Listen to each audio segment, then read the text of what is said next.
বাংলাদেশের প্রধানমন্ত্রী শেখ হাসিনা চীন সফরে ২১টি সমঝোতা স্বাক্ষর ও ৭টি ঘোষণা এসেছে।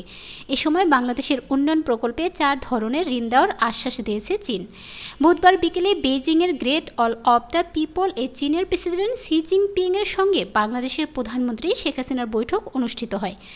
বৈঠক শেষে সংবাদ সম্মেলনে এই তথ্য জানান বাংলাদেশের পররাষ্ট্রমন্ত্রী হাসান মাহমুদ। মিস্টার মাহমুদ এ সময় বলেন, বাংলাদেশের উন্নয়ন অভিযাত্রায় অব্যাহতভাবে সহযোগিতা আশ্বাস দিয়েছে চীনের প্রেসিডেন্ট। তিনি জানান, বাংলাদেশের অবকাঠামো উন্নয়নে চীন ৪ ধরনের লোন দিয়ে অর্থনৈতিকভাবে সহযোগিতার আশ্বাস দিয়েছে বাংলাদেশকে।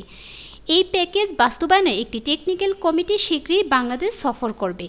এর আগে ঢাকা ও বেইজিংয়ের মধ্যে ৭টি ঘোষণাপত্র ও ২১টি সমঝোতা স্মারকে সই করেছে দুই দেশ।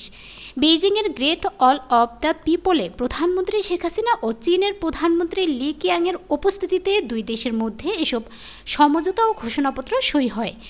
বাংলাদেশ থেকে রোহিঙ্গা প্রত্যাবাসনে আবারও ঢাকাকে সহযোগিতার আশ্বাস দিয়েছে বেইজিং।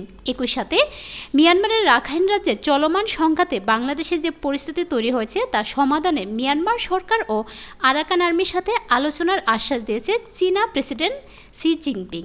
টানা ৪র্থ মেয়াদে ক্ষমতার ভার গ্রহণ করার পর গত মাসে ভারত সফরে গিয়েছিলেন শেখ হাসিনা। তার ২ সপ্তাহের মধ্যে তিনি চীন সফরে গেলেন।